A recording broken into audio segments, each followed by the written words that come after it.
Sa pusod ng isang gabing kumakagat ang lamig sa malaking syudad ng Amerika, sa isang eskinita kung saan ang anino ay mas makapal pa kaysa sa pag-asa.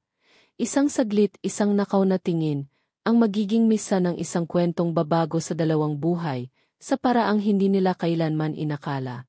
Ito ang hindi kapanipaniwalang simula ng isang pag-ibigang isinulat ng tadhana, isang kwentong magpapatunay na ang puso, kahit gaano pa kataas ang pader na nakapalibot dito, ay may kakayahang kumibok para sa kabutihan, para sa isang koneksyon na hihigitan pa ang anumang yaman o estado sa buhay. Si Alexander Alex Hamilton, ang batang henyo sa likod ng Hamilton Corporation, isang pangalang kasing kahulugan ng tagumpay at bilyon-bilyong dolyar, ay napadpad sa hindi niya inaasahang taggo. Galing siya sa isa na namang walang katapusang pulong. Ang isip ay puno ng mga numero at estratehiya. Imbes na sumakay agad sa naghihintay niyang limusin, isang biglaang impulse ang nagtulak sa kanya, na dumaan sa likurang daan ng kanyang nagtataasang gusali, isang desisyong babago sa takbo ng kanyang buhay. At doon, sa malamlam na liwanag na tumatagas mula sa isang sirang ilaw sa poste, natigilan siya. Isang figura, nakayuko, kumikilos ng palihim sa tabi ng mga nag-umapaw na basuhan ng isang mamahaling restauran na kanina lang ay puno ng mga taong nagpapakasasa sa karangyaan. Nang masilayan niya ang mukha ng babae, isang matalim na punyal ang sumaksak sa kanyang dibdib. Si Maya, ang tahimik na tagalinis mula sa kanilang kumpanya. Ang babaeng madalas niyang makasalubong sa pasilyo.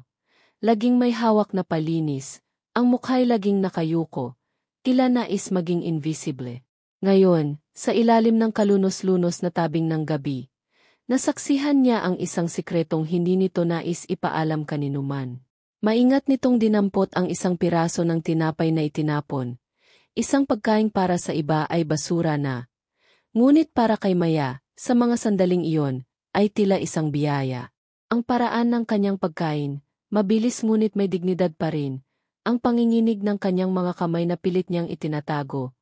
Ang biglaang pag-angat ng kanyang mukha na puno ng pagkabigla at takot nang maramdaman ang kanyang presensya. Lahat ng iyon ay humiwa ng malalim sa puso ni Alex. Ang imaheng iyon, si Maya, sa gitna ng basura, kumakain ng tira, ay isang dagok na gumising sa kanya mula sa kanyang toreng garing. Isang damdamin ng awa, galis sa sitwasyon, at isang hindi maipaliwanag na pangangailangan na gumawa ng isang bagay ang biglang umusbong sa kanyang dibdib. Hindi niya alam, ngunit sa saglit na iyon, ang unang hibla ng kanilang tadhana ay nagsimula ng humabi. Ang bawat araw para kay Maya Santos ay isang maraton ng sakripisyo at pagtitiis. Bago pa man tumilawak ang manok sa Pilipinas, gising na ang kanyang diwa sa maliit at siksikang kwarto na kanyang inuupahan, kasama ang 3 pang kapwa Pilipina sa isang lumang apartment building sa Queens. Ang unang bumubulaga sa kanyang isipan ay hindi ang sariling kapakanan, kundi ang imahe ng kanyang nanay Elena sa kanilang maliit na bahay sa isang probinsya sa Batangas. Ang ubo nito na tila lalong lumalala, ang mga gamot na kailangang bilhin. Sumunod ang kanyang mga nakababatang kapatid, si Rina na nasa kolehiyo na at nangangailangan ng pambayad ng tuition. At si Lito na nasa high school, nangangarap maging engineer. Sila ang kanyang inspirasyon, ang kanyang lakas. Ang bawat butil ng pawis niya ay para sa kanila. Ang paglalakbay patungo sa Manhattan, kung saan nakatayo ang nagtataasang Hamilton Corporation Tower, ay 1 oras at kalahati sa masikip na subway. Bitbit ang isang lumang bag na naglalaman ng kanyang uniforme, at isang maliit na supot ng pandesal na siyang magiging almusal at tanghalian na niya. Sa loob ng nagliliwanag at modernong gusali, si Maya ay isa lamang sa maraming anino na gumagalaw. Nagkupunas ng sahig hanggang kumintab, nag-aalis ng alikabok sa mga mamahaling kasangkapan, nagliligpit ng mga basurang iwanan ng mga empleyadong abala sa pagpapayaman. Madalas, hindi siya napapansin, para bang bahagi lang siya ng mga pader. Ang tanghalian niya, kung hindi ang natirang pandesal, ay isang tasang mainit na tubig para lamang may laman ang sikmura. Ang bawas sentimo ay iniipon, tinitipid. Ang salitang luho ay wala sa kanyang bokabularyo. Ngunit sa kabila ng pagod at hirap, may ningning sa mga mata ni Maya. Isang ningning ng pag-asa.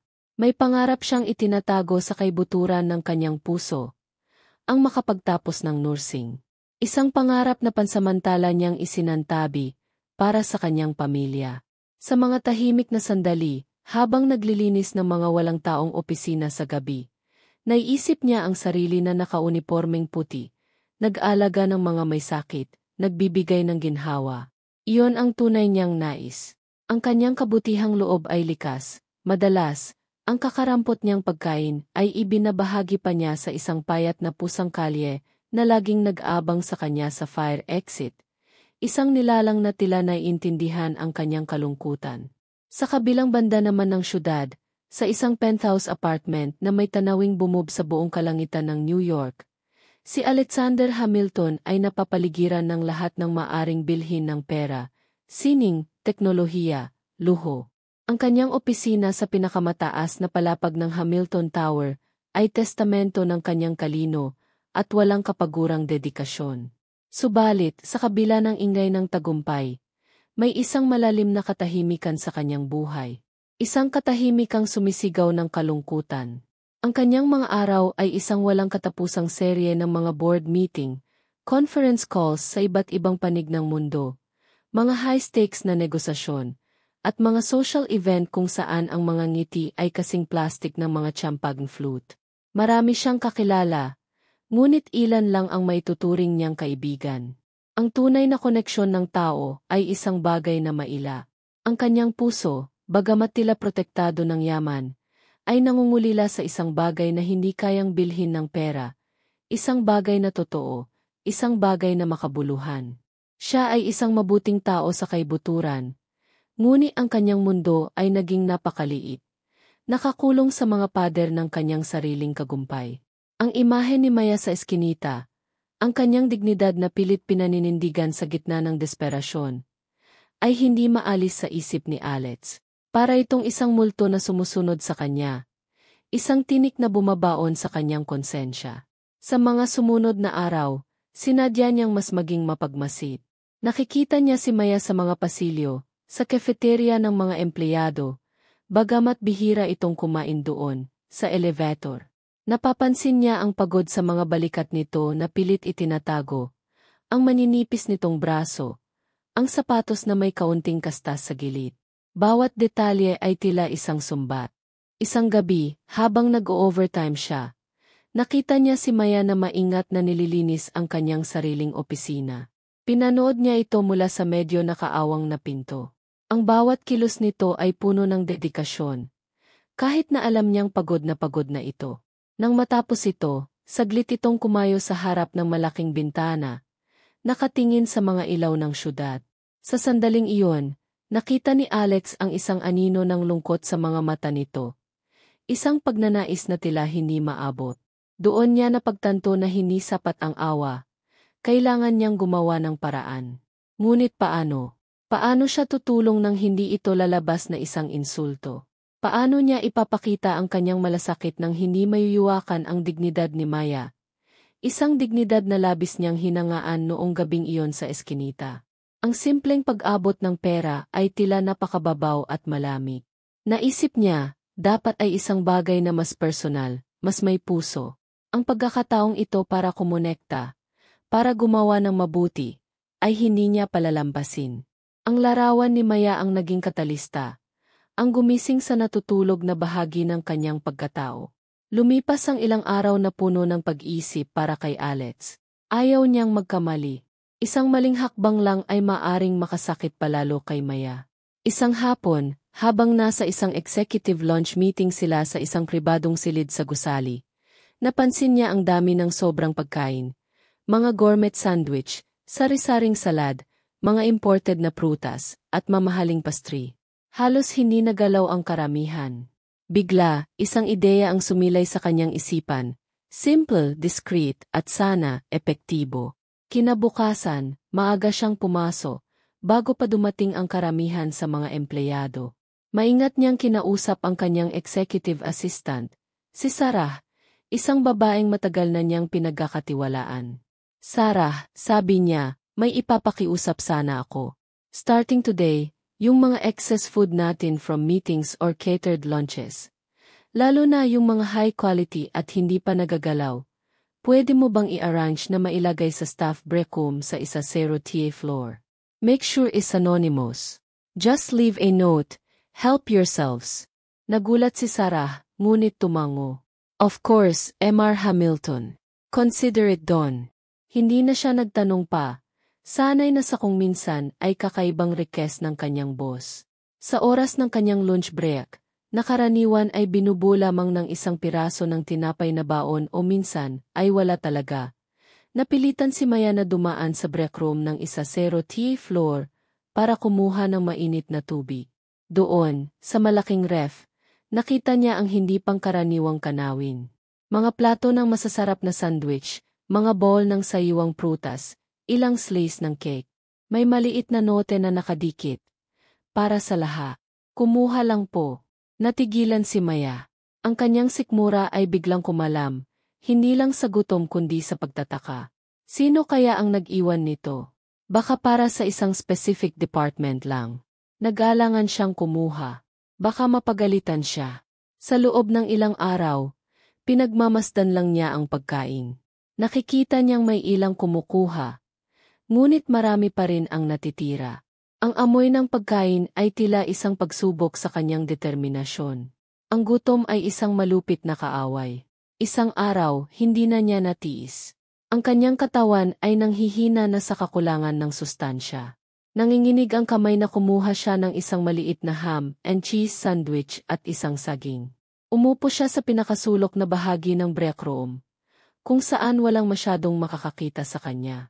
Bawat kagat ay may kasamang pasasalamat at kaunting kaba. Ang sarap ng pagkain ay tila isang biyaya mula sa langit. Sino kaya ang mabuting kaluluwang ito? Isang maliit na ngiti ang sumilay sa kanyang mga labi. Isang ngiti na matagal nang hindi nasisilayan. Ang simpleng kabutihang iyon ay nagbigay sa kanya ng lakas, hindi lang pisikal, kundi pati na rin emosyonal.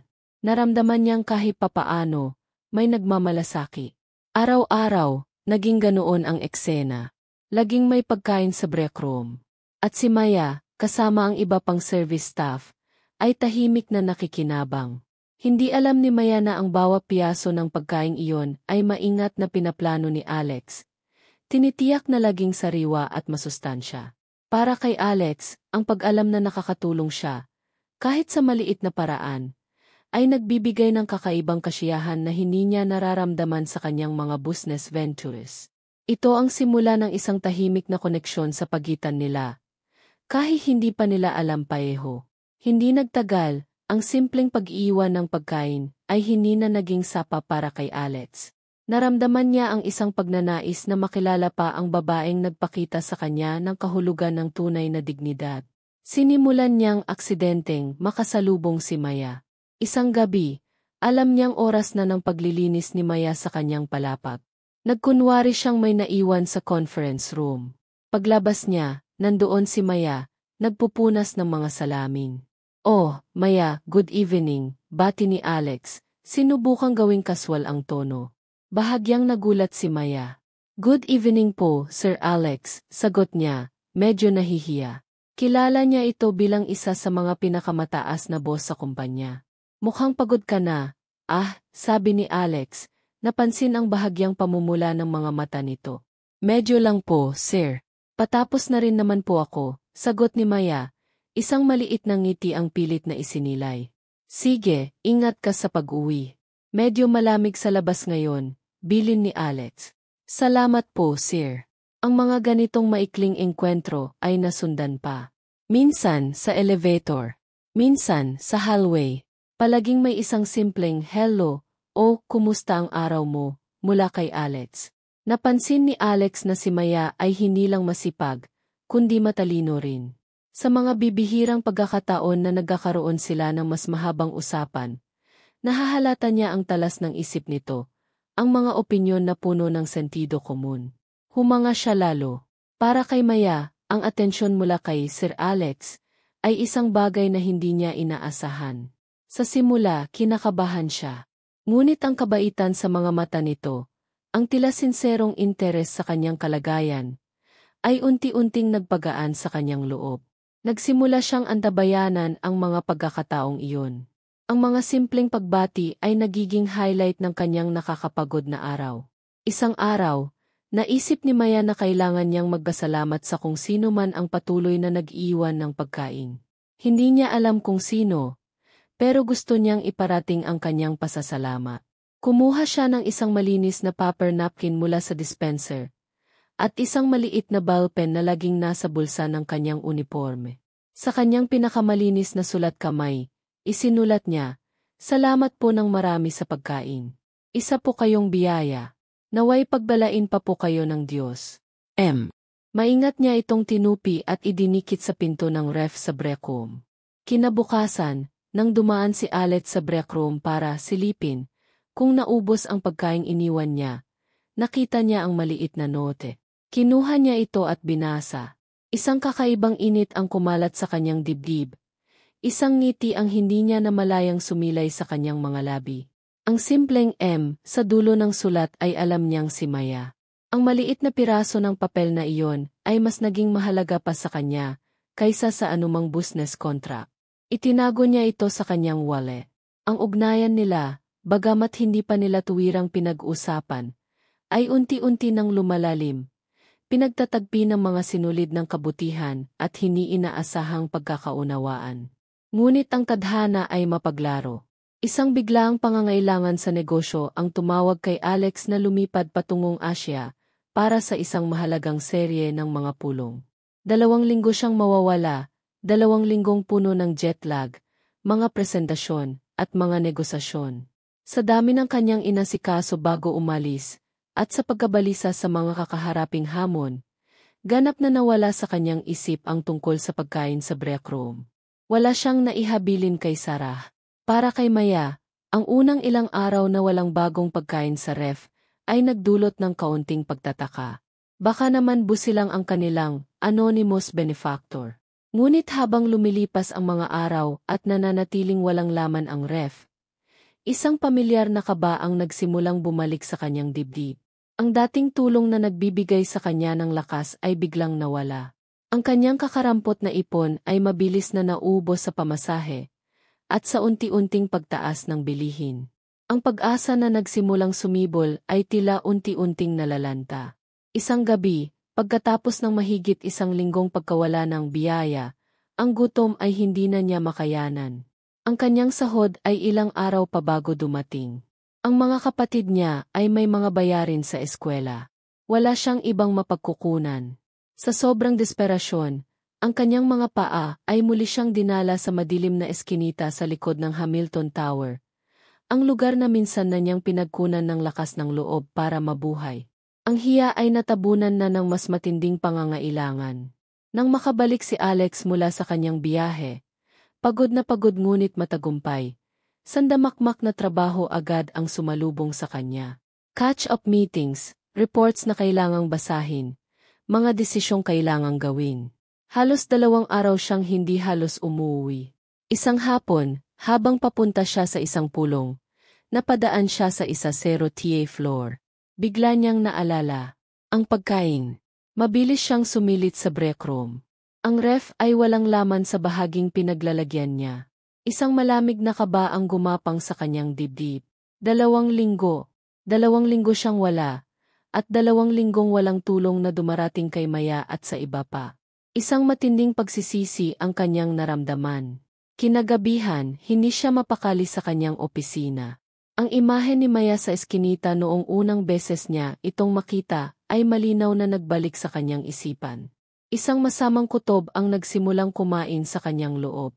Hindi niya mapigilan ang sarili. Kahit hating gabi na, bumaba siya, hindi sa main entrance, kundi sa fire exit na malapit sa likurang eskinita. At doon, sa ilalim ng parehong sirang ilaw, ang kanyang pinakamasamang pangamba ay nagkatotoo. Nakita niya si Maya. Nakayuko, nanginginig, hindi lang sa lamig kundi marahil sa gutom at kahihiyan. Sa pagkakataong ito, mas malala ang kanyang nakita. Ang dating bakas ng dignidad ay napalitan ng isang aura ng halos sukdulang desperasyon.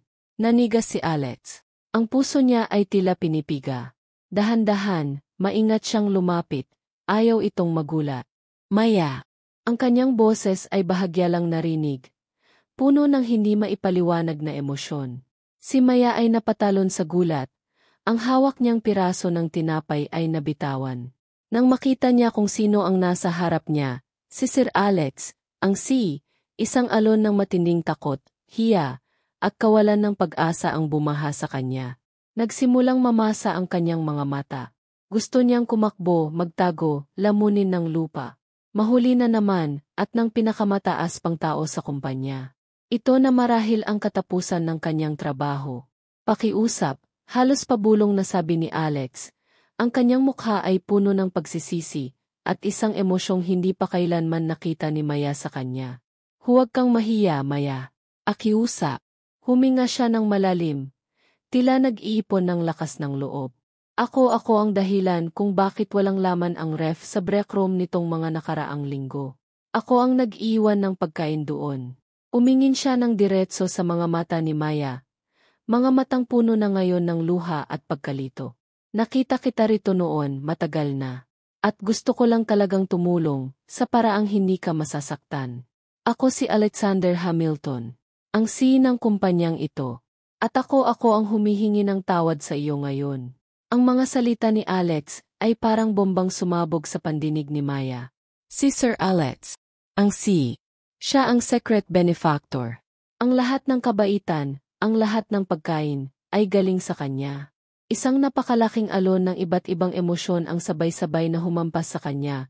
Pagkagulat na hindi mailarawan, matinding kahihiyan sa kanyang kalagayan, isang hindi masukat na pasasalamat, at isang kakaibang pakiramdam na sa wakas, may isang taong tunay na nakakita sa kanya, sa kabila ng kanyang maskara ng katatagan. Hindi siya makapagsalita. Ang mga luha ay malayang dumaloy sa kanyang mga pisngi.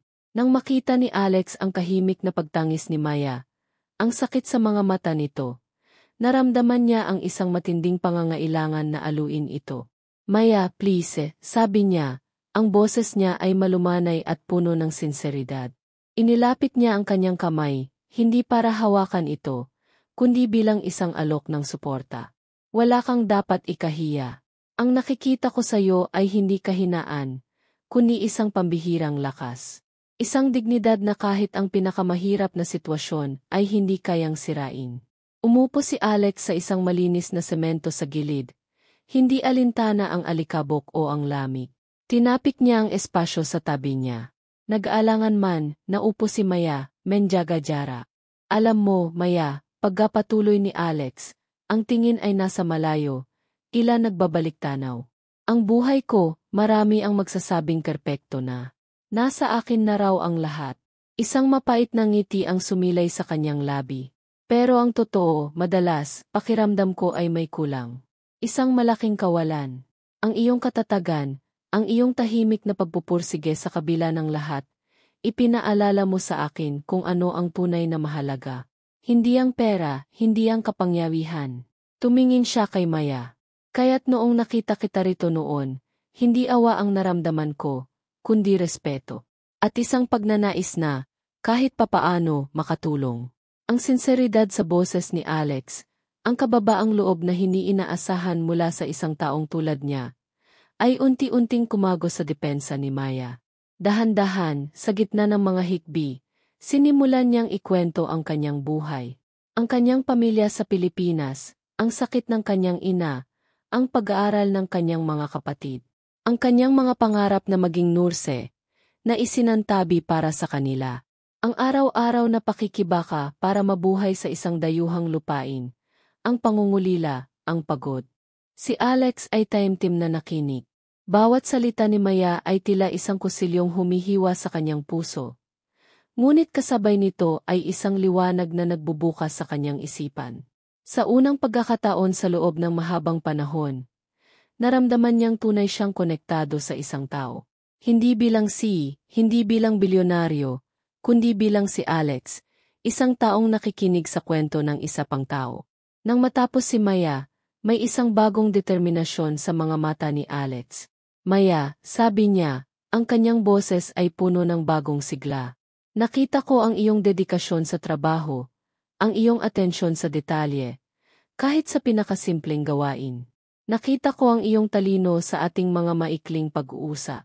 Higit sa lahat, nakita ko ang iyong puso. Huminga siya ng malalim.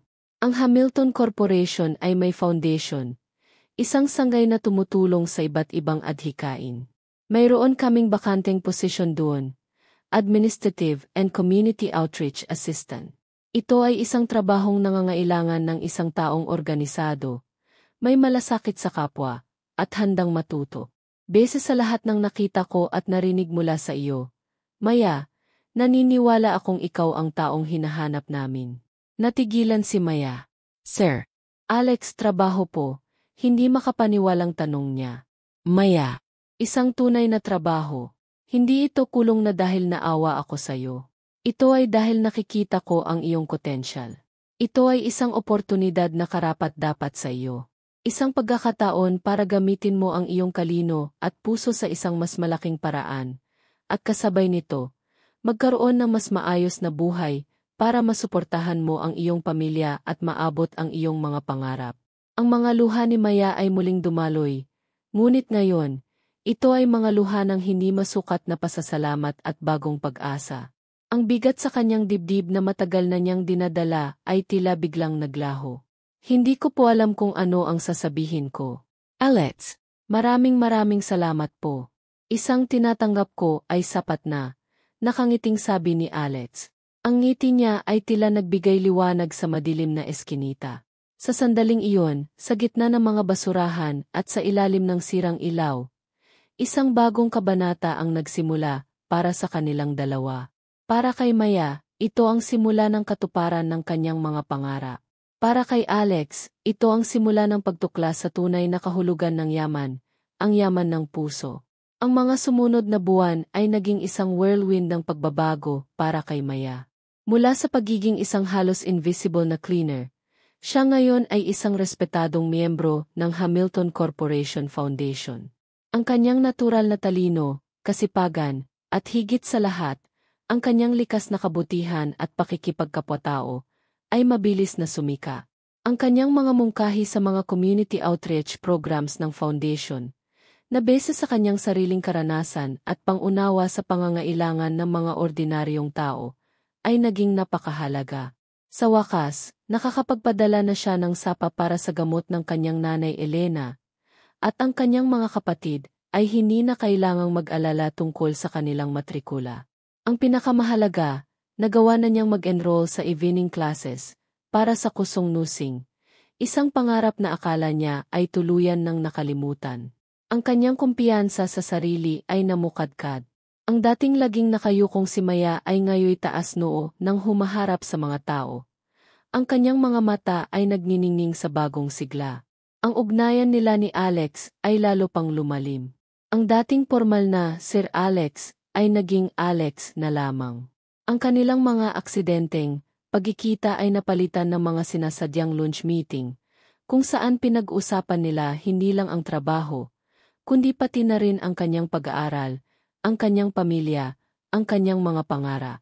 Si Alex naman ay nagbabahagi rin ng kanyang mga sariling saloobin, ang mga pressure sa kanyang trabaho, ang kanyang mga pangarap para sa kumpanya na mas maging socially responsible. Natuklasan nila ang maraming bagay na pareho silang pinahahalagahan. Ang importansya ng pamilya, ang kasiyahan sa pagtulong sa kapwa, ang simpleng ligaya ng isang tapat na pag-uusap.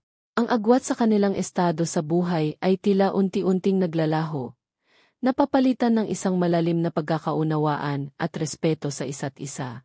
Ang pagkakaibigan nila ay namulaklak, at sa ilalim nito, isang mas malalim na damdamin ang nagsimulang umusbong, isang pag-ibig na tahimik, hindi ipinipilit, ngunit nararamdaman. Si Alex, na dating nabubuhay sa isang mundong malamig at transaksyonal, ay natagpuan ang sarili na nagiging mas mainit, mas may pakialam. Ang oras na ginugugol niya, kasama si Maya, ay nagiging santuwaryo niya mula sa stress ng kanyang korporasyon. Ang ngiti ni Maya, ang kanyang simpleng mga kwento, ang kanyang walang kapagurang optimismo. Lahat ng ito ay nagbibigay ng bagong kulay sa kanyang buhay. Nalaman niyang ang tunay na kayamanan ay hindi nasusukat sa dolyar, kundi sa mga koneksyong nabubuo mo. Ang kanilang kwento, Bagamat pinipilit nilang manatiling pribado, ay hindi na iwasang mapansin ng ilan sa kumpanya. Ngunit imbes na maging sismis, ito ay naging isang source ng inspirasyon. Isang kwento ng kung paano ang isang simpleng kabutihang loob ay maaring magbunga ng hindi inaasahang kagbabago. Isang gabi, pagkatapos ng isang matagumpay na fundraising event para sa foundation kung saan si Maya ay isa sa mga key organizers, nagkayayaan silang maglakad sa isang parke malapit sa opisina. Hindi ko akalain na darating ako sa puntong ito, Alex, mahinang sabi ni Maya, habang nakatingin sa mga bituin. Kung hindi dahil sa'yo, Maya, putol ni Alex, hinawakan niya ng marahan ang kamay nito. Ikaw ang gumawa nito. Ang iyong lakas, ang iyong talino, ang iyong puso. Binigyan lang kita ng pinto, pero ikaw ang naglakas loob na pumasok at maglakad. Umingin sila sa isa't isa, at sa ilalim ng liwanag ng buwan, walang salitang namutawi. Ngunit ang kanilang mga mata ay nagsasabi ng lahat. Ang paghanga, ang respeto, ang pasasalamat, at ang isang pag-ibig na matagal nang naghihintay na mabigkas. Ang kanilang paglalakbay, na nagsimula sa isang desperadong sandali sa isang madilim na eskinita, ay naging isang epikong kwento ng pag-asa, pangalawang pagkakataon, at isang pag-ibigang nagpapatunay na ang tadhana ay may sariling paraan ng pagkilos, madalas sa pamamagitan ng pinakasimpleng gawa ng kabutihang loob. Ito ay isang paalala na sa bawat isa sa atin, gaano man kahirap ang buhay, ay may kakayahang magbigay at tumanggap ng kabutihan, at sa mga koneksyong iyon, matatagpuan ang tunay na kaligayahan. Ang pag-iibigan ni Maya at Alex ay hindi lang isang fairy tale, kundi isang testamento sa kapangyarihan ng empathy, ng pagtingin sa kapwa ng may puso, at ng paniniwala na ang bawat isa ay karapat-dapat sa isang magandang kwento ng pag-ibig. At sa bawat bagong araw, patuloy nilang isinusulat ang kanilang kwento, isang kwentong puno ng pagmamahal, pag-asa, at walang hanggang pasasalamat.